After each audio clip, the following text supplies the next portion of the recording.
नमस्कार। आकाशवाणी जयपुर अजमेर से प्रस्तुत हैं प्रादेशिक समाचार।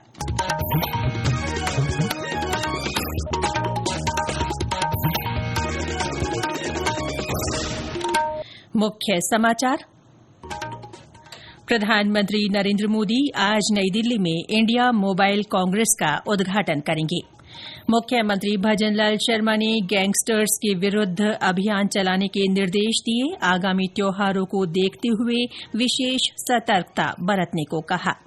नगरीय विकास मंत्री झाबर सिंह खर्रा ने कहा, सरकार प्रदेश के 309 नगर निकायों में एक साथ चुनाव करवाने के लिए पूरी तरह तैयार। और राष्ट्र आज भारतीय वायुसेना की 93वीं वर्षगांठ मना रहा है।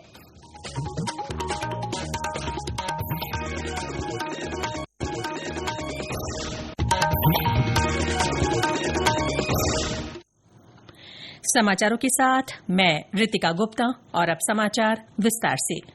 प्रधानमंत्री नरेंद्र मोदी आज नई दिल्ली में इंडिया मोबाइल कांग्रेस का उद्घाटन करेंगे। 4 दिन का ये आयोजन यशोभूमि कन्वेंशन सेंटर में 11 अक्टूबर तक चलेगा। इसका विषय नवाचार से रूपांतरण रखा गया है। इसका उद्देश्य दूरसंचार और डिजिटल प्रौद्योगिकी के क्षेत्र में आत्मनिर्भरता को बढ़ावा देना है। सम्मेलन में 6G, साइबर सुरक्षा और उपग्रह संचार पर खास तौर से चर्चा होगी। सम्मेलन में 7,000 से अधिक अंतर्राष्ट्रीय प्रतिनिधि शामिल होंगे। प्रधानमंत्री आज ही दोपहर बाद मुंबई के लिए रवाना होंगे। वे वहां नवी मुंबई अंतर्राष्ट्रीय हवाई अड्डे के पहले चरण का उद्घाटन करेंगे। श्री मोदी नवनिर्मित नवी मुंबई अंतर्राष्ट्रीय हवाई अड्डे का निरीक्षण करेंगे। इसके बाद लगभग 3:30 बजे हवाई अड्डे का उद्घाटन किया जाएगा। गुजरात के सूरत में आज प्रवासी राजस्थानी मीट का आयोजन किया जाएगा। इस दौरान मुख्यमंत्री भजनलाल शर्मा वहां के प्रमुख उद्यमियों और औद्योगिक जगत के प्रतिनिधियों को राजस्थान में निवेश करने और राज्य के सामाजिक आर्थिक विकास में योगदान देने के लिए आमंत्रित करेंगे। ये आयोजन इस साल 10 दिसंबर को जयपुर में होने वाले प्रवासी राजस्थानी दिवस में आधिकारिक भागीदारी सुनिश्चित करने के उद्देश्य से किया जा रहा है। मुख्यमंत्री श्री शर्मा ने कहा है कि प्रदेश में मजबूत कानून व्यवस्था सरकार की प्राथमिकता है। श्री शर्मा कल मुख्यमंत्री कार्यालय में प्रदेश की कानून व्यवस्था की समीक्षा कर रहे थे। उन्होंने कुचामन के व्यापारी रमेश रुलानिया की हत्या के मामले में अपराधियों पर सख्त से सख्त कार्रवाई करने के निर्देश दिए। उन्होंने आगामी त्योहारी सीजन के मद्देनजर प्रदेश में सभी जगह माकूल सुरक्षा व्यवस्था सुनिश्चित करने के क्रम में गैंगस्टर्स के विरुद्ध विशेष अभियान चलाने को कहा। श्री शर्मा ने कहा कि अपराधियों के विरुद्ध पुलिस सख्त से सख्त कार्रवाई करे। मुख्यमंत्री ने पड़ोसी राज्यों से जुड़े राज्य मार्गों पर सीसीटीवी कैमरे लगाने के निर्देश दिए। उन्होंने सरकारी भवनों पर अनिवार्य रूप से सीसीटीवी कैमरे लगाने के साथ ही अपराध नियंत्रण में निजी भवनों में लगे कैमरों के उपयोग के लिए प्रभावी योजना बनाने को कहा। मुख्यमंत्री ने कहा कि त्योहारी सीजन के मद्देनजर सार्वजनिक स्थानों, पर्यटन स्थलों और भीड़ भाड़ वाले क्षेत्रों में पर्याप्त पुलिस जाब्ता लगाते हुए विशेष निगरानी की जाए। उन्होंने निर्देश दिए कि होटल, धर्मशाला जैसे स्थानों की लगातार चेकिंग की जाए ताकि संदिग्ध व्यक्तियों को समय रहते चिन्हित किया जा सके। श्री शर्मा ने साइबर अपराध के नियंत्रण के लिए प्रभावी योजना बनाने को कहा। नगरीय विकास मंत्री झाबर सिंह खर्रा ने कहा है कि सरकार प्रदेश के 309 नगर निकायों में एक साथ चुनाव करवाने के लिए पूरी तरह तैयार है। कल भीलवाड़ा प्रवास के दौरान पत्रकारों से बातचीत में उन्होंने कहा कि नगर निकायों के सीमा विस्तार के बाद वार्डों का पुनर्गठन और पुनर्सीमांकन करने का काम पूरा हो गया है। इनके नोटिफिकेशन भी जारी हो गए हैं। राजस्थान सरकार और स्वायत्त शासन विभाग एक राज्य एक चुनाव के तहत राजस्थान के 309 नगर निकायों के चुनाव एक साथ करवाने के लिए बिल्कुल तैयार है। अब राज्य ने पिछड़ा वर्ग आयोग को शहरी निकायों के पिछड़ा वर्ग के आंकड़े प्रस्तुत करने और राज्य निर्वाचन आयोग को मतदाता सूची तैयार करनी है। जैसे ये दोनों काम पूरे होंगे, अन्य पिछड़ा वर्ग आयोग नगर निकायों के अन्य पिछड़ा वर्ग के गणना के आंकड़े प्रस्तुत कर देगा। उसके आधार पर हम आरक्षण की लॉटरी निकालकर और राज्य निर्वाचन आयोग से एक राज्य एक चुनाव के तहत एक उचित तिथि को चुनाव कराने का अनुरोध करते हैं।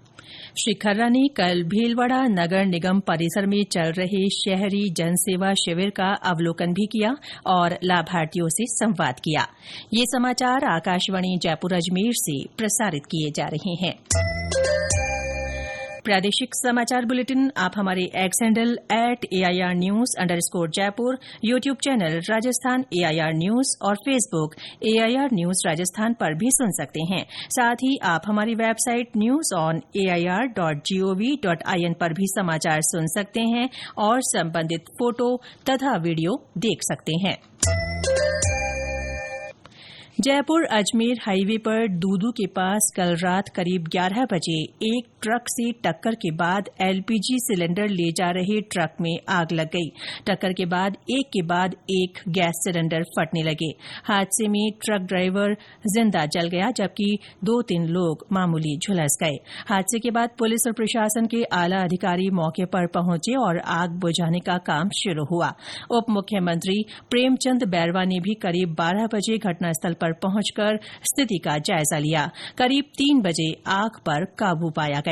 इस हादसे के कारण अजमेर राजमार्ग पर वाहनों का संचालन बंद कर दिया गया, जिसके कारण लंबा जाम लग गया। करीब सुबह 4 बजे बाद हाईवे पर ट्रैफिक शुरू हुआ, लेकिन अभी भी कई स्थानों पर लंबा जाम लगा है। मुख्यमंत्री भजनलाल शर्मा सहित कई वरिष्ठ नेताओं ने घटना पर दुख व्यक्त किया है। राष्ट्र आज भारतीय वायुसेना की 93वीं वर्षगांठ मना रहा है।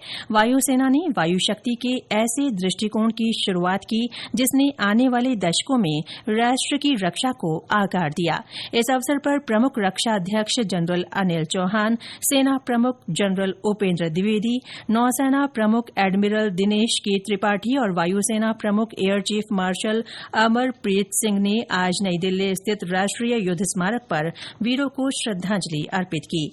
एयर चीफ मार्शल ने वीडियो संदेश के माध्यम से राष्ट्र को वायुसेना दिवस की शुभकामनाएं दी। श्री सिंह ने कहा कि वायुसेना दिवस उन वीरों को समर्पित है जिन्होंने अपने बलिदान, समर्पण और व्यावसायिकता से हमारे राष्ट्र के आकाश की रक्षा की है।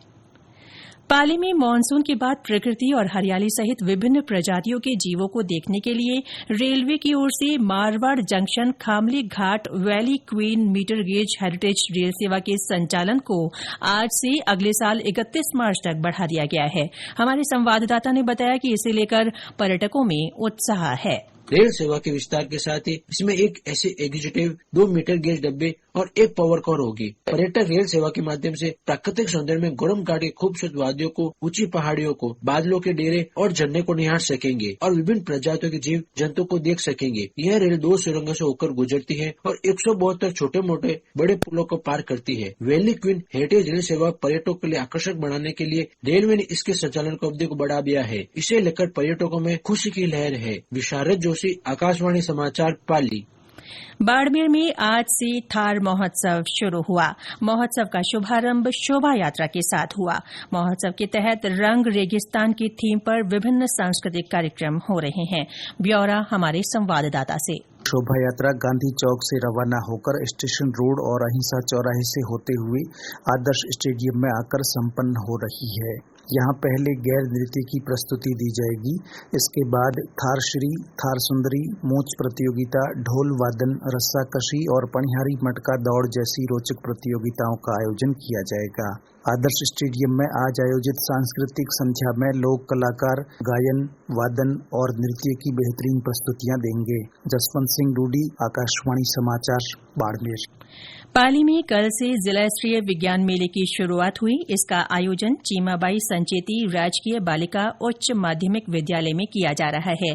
3 दिन तक चलने वाले इस मेले में कक्षा 6 से 12 तक के 200 से अधिक बाल वैज्ञानिक भाग ले रहे हैं।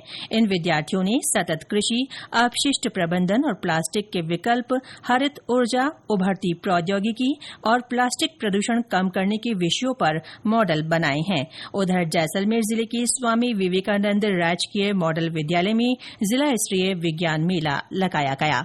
और अंत में मुख्य समाचार एक बार फिर। प्रधानमंत्री नरेंद्र मोदी आज नई दिल्ली में इंडिया मोबाइल कांग्रेस का उद्घाटन करेंगे। मुख्यमंत्री भजनलाल शर्मा ने गैंगस्टर्स के विरुद्ध अभियान चलाने के निर्देश दिए। आगामी त्योहारों को देखते हुए विशेष सतर्कता बरतने को कहा। नगरीय विकास मंत्री झाबर सिंह खर्रा ने कहा, सरकार प्रदेश के 309 नगर निकायों में एक साथ चुनाव करवाने के लिए पूरी तरह तैयार। और राष्ट्र आज भारतीय वायुसेना की 93वीं वर्षगांठ मना रहा है। इसके साथ ही प्रादेशिक समाचार बुलेटिन समाप्त हुआ। हमारा अगला बुलेटिन दोपहर 1 बजे प्रसारित होगा। नमस्कार।